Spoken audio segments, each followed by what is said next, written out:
Life is a quest for logic and reason. It is a quest to find balance between science and faith. Life is a quest for knowledge and understanding. But most importantly, it's a quest for personal discovery. Whatever your quest, knowing yourself is the beginning of all wisdom. Welcome to Quest. Hi, Rebecca. Welcome to the Quest podcast. Hi, thank you for having me. I'm glad we could make this work. We've rescheduled a couple of times, but that's how Januaries go, you know? Been super busy. Oh, I know, right? But that's a good way to start the year. It's the right kind of busy. That's right. I think 2024 is going to be a great year for everyone. I I think agree. numerologically, in all kinds of different ways, I think 23 was crappy for a lot of people. And I know I'm enthusiastic about a new year, but maybe that's just every new year, right? Maybe everyone thinks that in January. Maybe, but I think this year feels different. I think everybody's just done with 2023. Like it was a hard year for a lot of people, financially, emotionally, mentally. I think we're just ready for something new. New year, new energy, For new goals. sure. You're exactly right with the shift. You can kind of feel the shift, you know? For sure. Well, you do a lot of really cool stuff. You have the Mind Shift Makeover, your master mindset coach for men, you're a relationship coach, you're a corporate coach, you're a personal development coach for wealthy men. You do a lot of really interesting things. And I want to dig into all this today. So I want to start by just tell the listeners a little about your background and how you got started with this type of work. Absolutely. Thank you. I kind of stumbled upon this 7 years ago. What happened, I moved to Utah 20 years ago, came here for school, and I got a degree in social work. And the plan was that I was going to be a counselor in the school system. Well, about that time, I was getting married, and I call it my quarter life crisis because I realized I didn't want to do that anymore. So I enrolled in real estate school while I was still going to university and got my real estate license with some pressure from some people, just only seeing dollar signs. So then I didn't do anything with my social work degree, and I got married. I had three more children, basically sold real estate part time. And it wasn't until going through my own divorce that I had a rebirth of who is Rebecca? Who does she want to be? How can she make more of an impact? Because I wanted to be really good at real estate, but I wasn't. It wasn't as fulfilling as I wanted it to be. So I knew that there needed to be something else. And funny enough, I was actually hosting an open house, and I stumbled across a video about becoming a coach. So I invested $5,000 right then and there. And basically, it got me on the path. It made sense to me. It resonated with me, but it wasn't what I was necessarily looking for. It was basically a bunch of paperwork. Here you go. You're on your own. It wasn't personalized. It wasn't intimate. It didn't really give me any guidance for myself.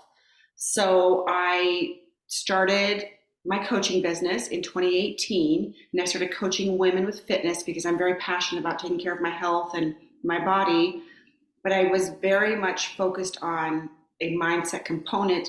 One, my background, my own life experience, my love for all things psychology, and just understanding yourself. So I started really focusing more on mindset with the women. And then from there, I got my first male client. We did life coaching. And then it just kind of snowballed, and I had more and more men show up, and we did personal development, life coaching. And then I focused a lot on men, and then I kind of brought it back full center last year working with women, and now we're back to just men. And we're working a lot on relationships, and that's really the relationship that people have with themselves, because that dictates all the other relationships that you will have. For sure.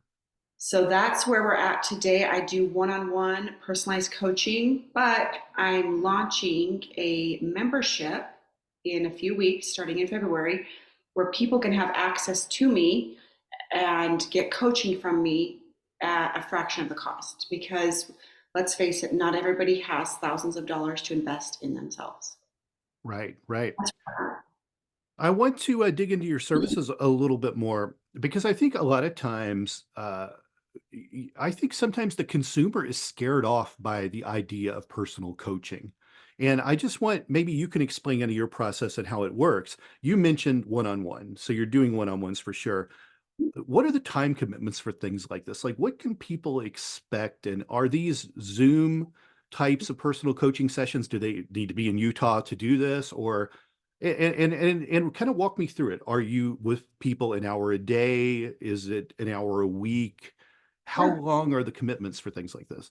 Yeah, so I have a coaching program. It's a 12-week program that I walk people through. The commitment is 1 hour a week that you're going to meet with me individually online over Zoom. That's mostly in part because most of my clients are out of state. Sure. I, Yeah. I did have them come to this office, but I'm not doing that anymore. So it's all online. It's about 1 hour a week that they need to spend that time with me working on themselves. And then with that, I also have a follow-up homework. I call it thought homework. So after each session, I give them a recap of what we discussed and then the roadmap as far as like the next steps of what we need to do to build that roadmap out, to have that accountability. I offer unlimited support that they can reach me anytime if they need me. And it's really not that much of a commitment. And I will say most of my people say the hour goes by so fast, they wish they had more time, and it's just never enough. So Right. that's kind of what I walk them through. I'm very particular with whom I work with because there are some things that are out of my wheelhouse. And if I'm not comfortable with that, I will just tell them it's not a good fit. So I do a screening of everyone, and that usually entails hopping on a discovery call Mhm. with a 20-30 minute call to basically do a mini interrogation to get to know them because I there are some people that just aren't coachable and there Right. are some people that they are afraid. You're right. Like it seems daunting and it's really I know if someone's ready if they're able to do the simple steps that I tell them to do after our call. And if not, that's okay, but it's not anyone that I want to work with because I need them to be coachable. I need them to have an open mind because basically what we're doing is we're rewiring their thought process. It's very intimate, very personalized. Yeah. Yeah, for sure. A lot of people, I think, go into these things thinking it'll be a good idea and realize very quickly how hard it is to rewire the brain in many regards. So some people are not coachable because you get the older you get, the more you get set in your ways too. That's also another thing. You're sort of indoctrinated into a system of how you've lived your life for so long. And this kind of cyclical behavior, whatever people are involved in, sometimes it's really hard to get out of those cycles. Yeah, and they don't even have the awareness sometimes. And I happen to have True. a really good gift of being able to see that in people. I'm really good at tapping into their subconscious thoughts. I don't know why I can do it, but I'm highly intuitive.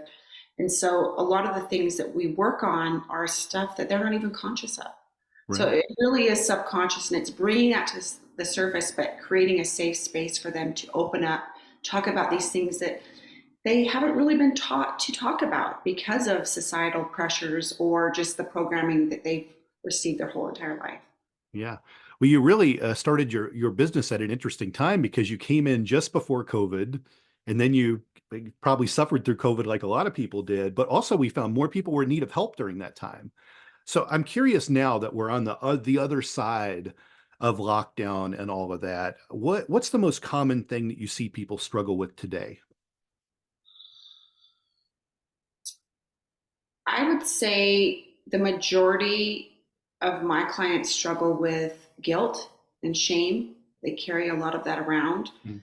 And also being able to communicate within their relationships or finding quality partners that really finding someone that loves them. And that's really the core of it, Todd, is that teaching them that in order for you to have what you're seeking, you have to become the thing. Like you don't get it because you want it, you have to be what you desire.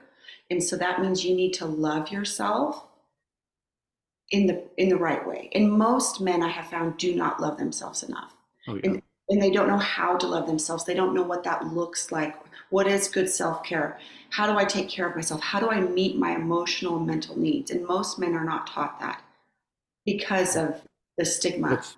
also a lot of mother issues. Yeah, I just Listen, had a conversation with another gentleman just about that today, and a lot of these men have mother wounds, and that's mhm. something that I feel like needs to be addressed too, because a lot of these, not all of them, but a lot of people, their only figure in their life was their mom, their dominant Yeah. figure, and the mom was Who showered them with love, but didn't teach them how to love themselves. A absolutely, lot of stuff like that. yeah. I'm glad you mentioned communication because what I really wanted to get into with you today is a conversation about communication.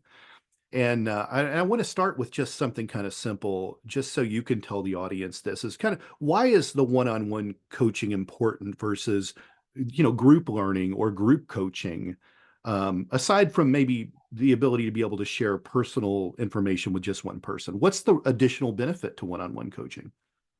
I would have to say is that you get me. You get my full undivided presence. Like I'm there doing nothing but shining a light on you and showing you what I see in you, but so you can see it in yourself.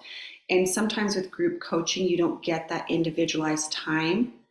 And yes, you could have moments of it, but with the individual time, I think it's really about them trusting me and they feel comfortable enough to open up and share because we talk about anything and everything and there's no judgment from me. Like we'll talk about anything you want.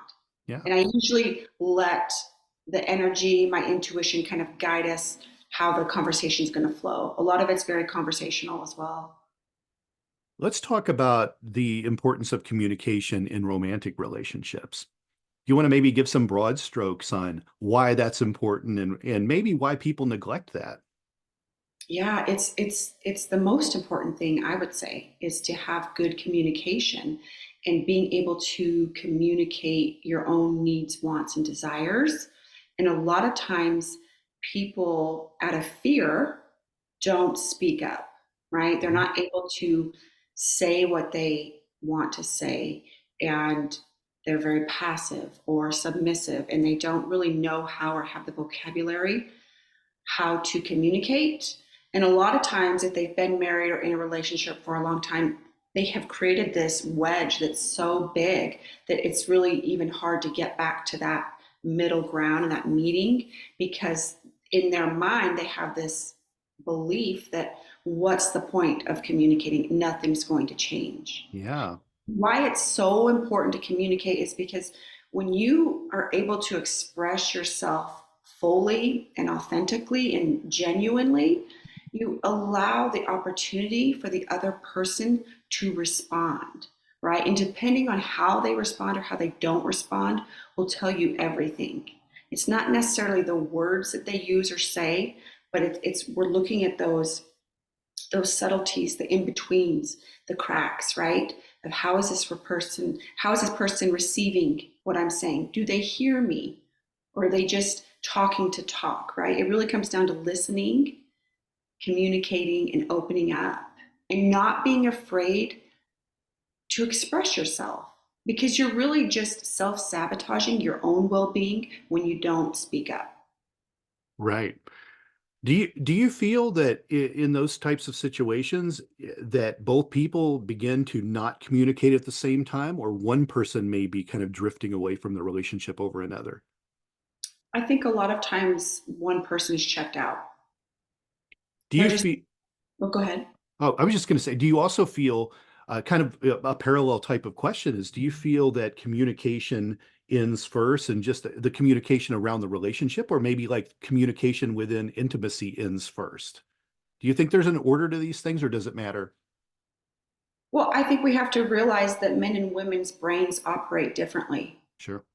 And in order to, like a lot of the struggles that, I have coached on is having that intimacy and the connection with your spouse or your partner, right? And that it's so far gone, but the way that maybe a man wants to communicate to his lady, she's probably not going to be responsive to that because Sure.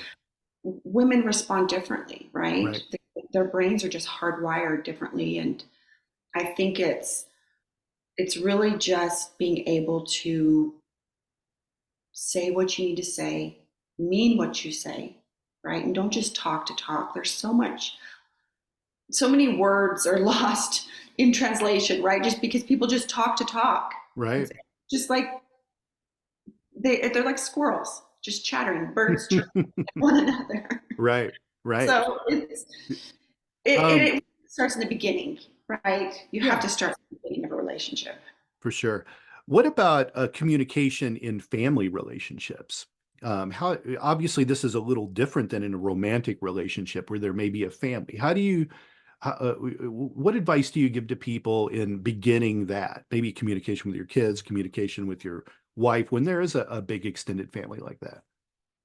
I honestly, personally, I try to keep an open flow of conversation. I want my children to come to me with anything and everything and to know that they can come to me, that it's safe, I won't judge them, and to really just be a listening ear because I think, especially as children get older and they leave the house, your relationship changes. And if you don't have that connection with them of having them be able to open up to you and talk to you, then I feel like what kind of relationship do you have? As far as with like extended family, to me, it's you have to be who you're going to be without being an a-hole, right? Like, and Right. it, so many people have such fear around expressing themselves or people pleasing. And it really, Todd, comes back to knowing yourself and who you are and why you do what you do. So a lot of the coaching is intentional. Like become an intentional person and your life will change. Be intentional with your words, with how you walk, how you carry yourself, what you wear. Like just be intentional. I think a lot of problems with communication really come down to fear. A child doesn't want to tell his mother something because of, anger or punishment that may come from it. So they just won't talk about it. Mhm. Or in a romantic relationship, the idea of communication may sour people if they think they're going to get mad at what they hear. So on one level, having some system of control to not lash out if you hear something that's unpleasant. What advice do you give to people like that? How do you tell the mother, don't get mad at your kid because the communication between you and your child's better? And the same thing in a romantic relationship. It comes back to checking yourself. Mm. You need to know what wounds that you have that's going to trigger you to have a reaction. Because a lot of, if you think about communication, a lot of it's reactionary, right? We're not we're not speaking to communicate. We're reacting to what somebody says or does, and we don't ever want to be reactionary. It Sure. comes down to being purposeful, right? But so the only way that you can know that is to know yourself. And so that's why Right. the coaching is so important is you need to know who you are. You need to know what's going to trigger you. You're going to need to know what bothers you, what you want to do and what you don't want to do. And just it's really it sounds so simple and it really is simple, but it's really about putting yourself first. And it's Mhm. that's not selfish. It's about knowing yourself so you know how to handle yourself when you Right. do have these situations come up Right. because That's great. people there's always going to be roadblocks, there's always going to be hurdles and struggles. It's like it how depending on how you respond to that tells me everything about you, right? Sure.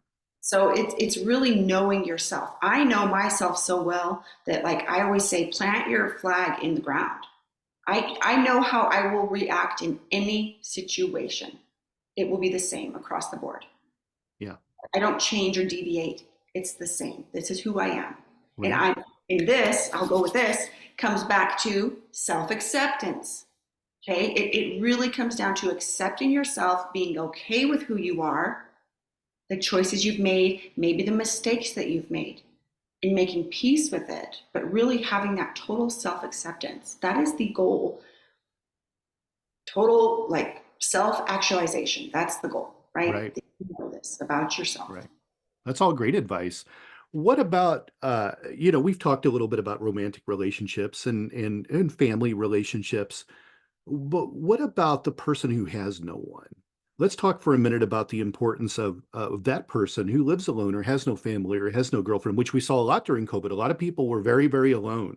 Mhm. isolated and alone. That's why there were no animals left in the animal shelters, because everyone at least got a dog to have some level of companionship, you know? But what about that? Tell the listeners why it's important for a person who's alone to find some way to communicate.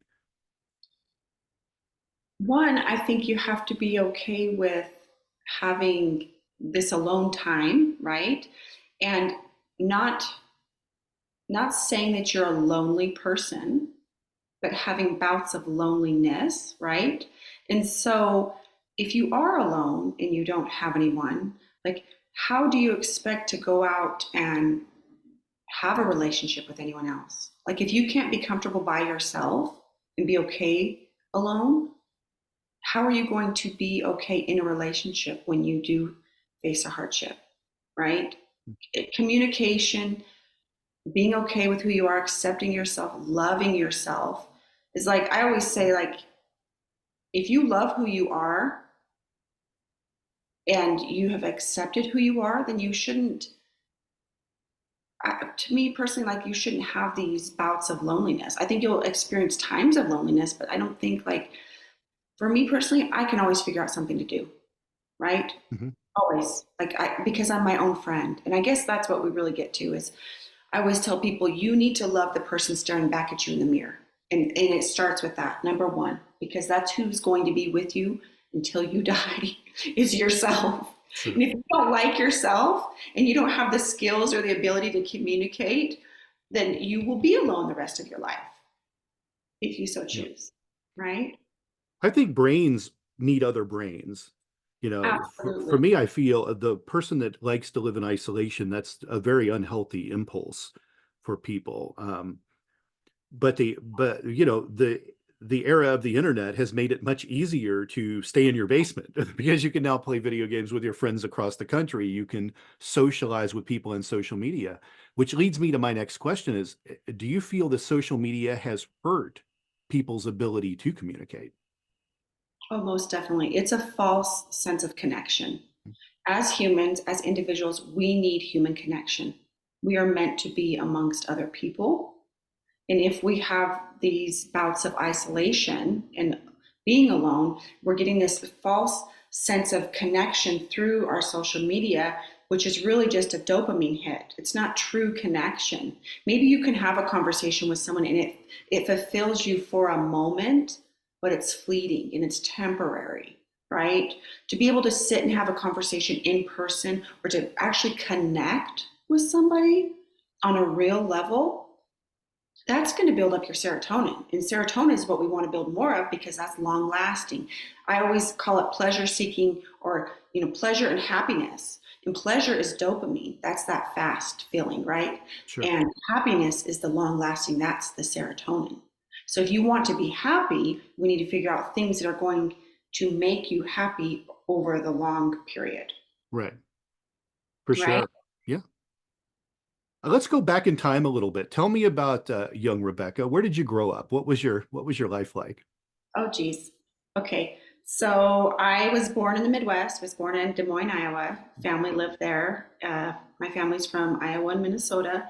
And we moved to Wyoming when I was little. I went to school there. And then my dad moved away when I was 7.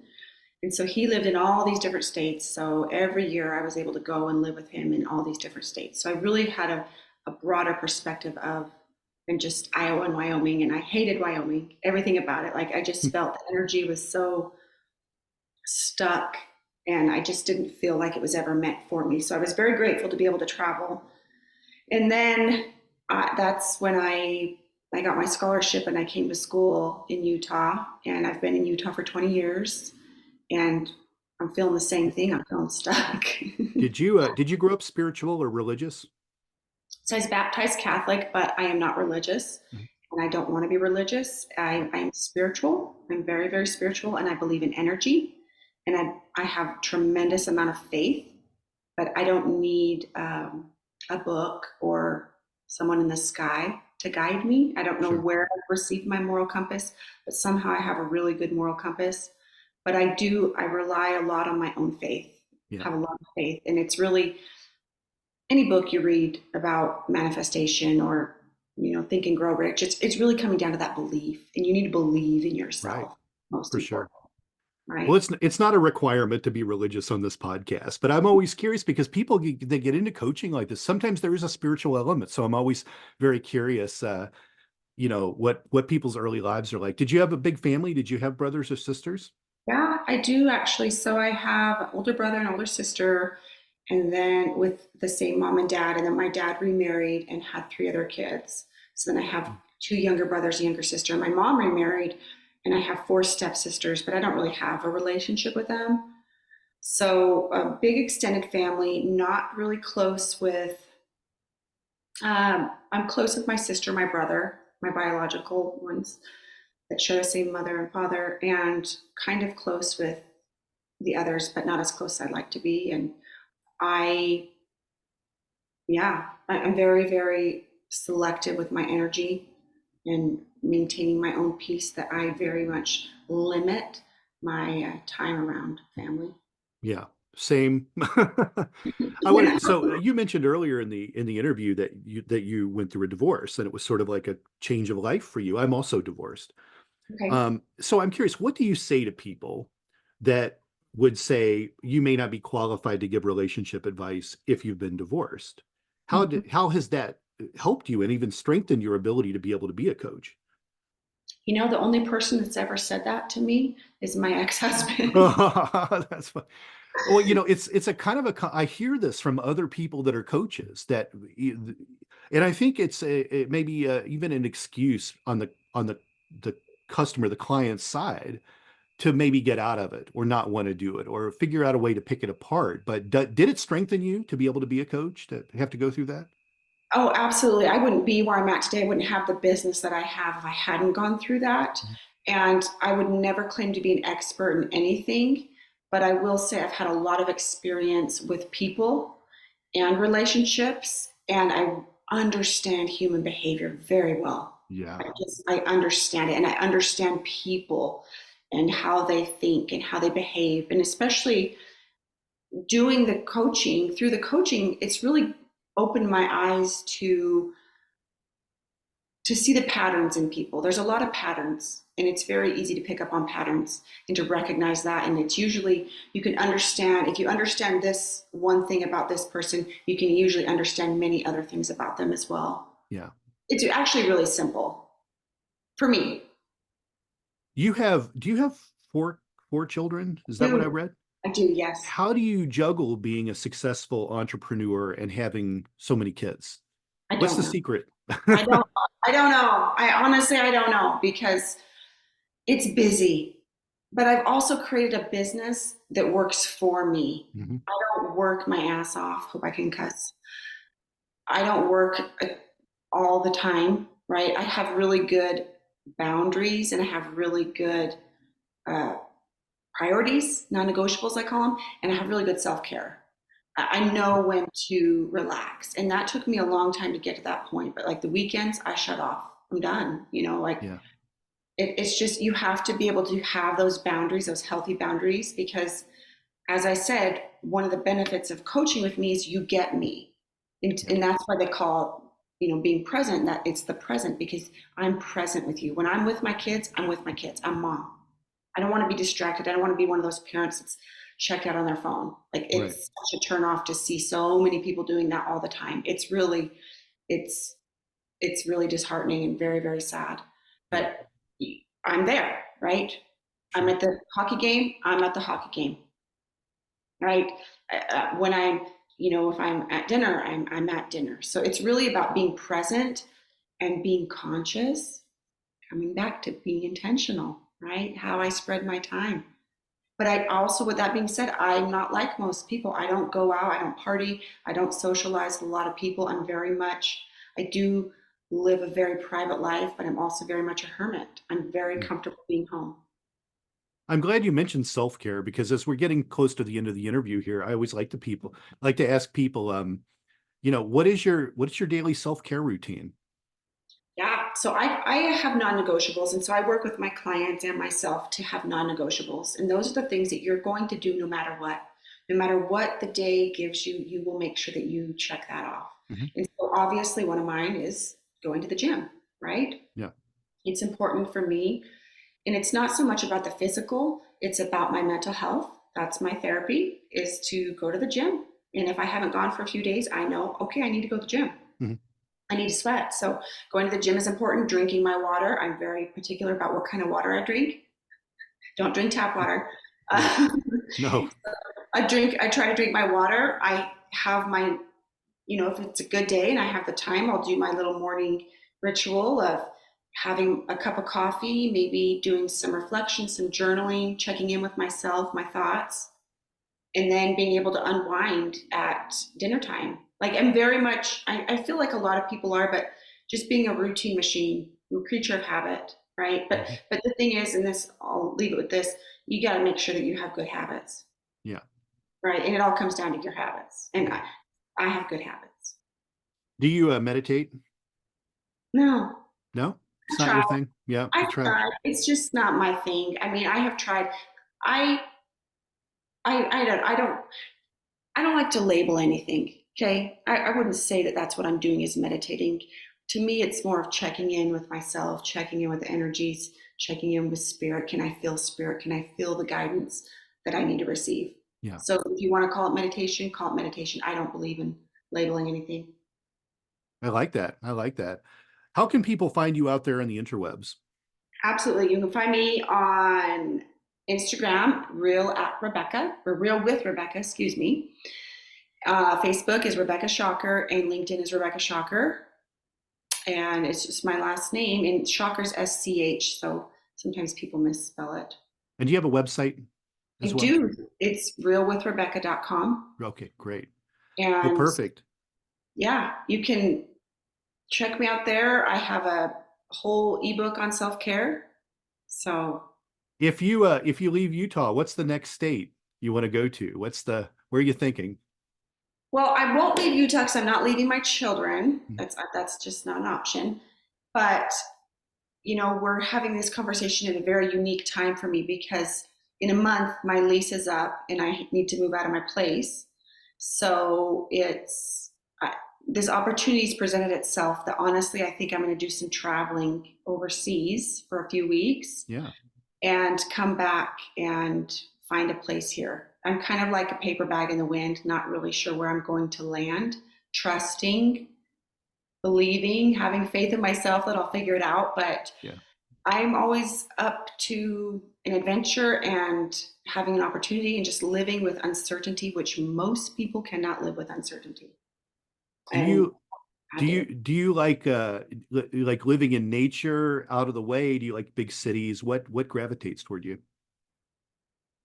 The ocean I gravitate towards the ocean. I very much want to be near the ocean. I don't really necessarily, I don't mind a big city, but it's not me. I think I like my peace. I like it quiet. I prefer not to be around people. But with that being said, I think it's important to have those opportunities to be able to go and be around the busyness or the energy of it. Right, for sure.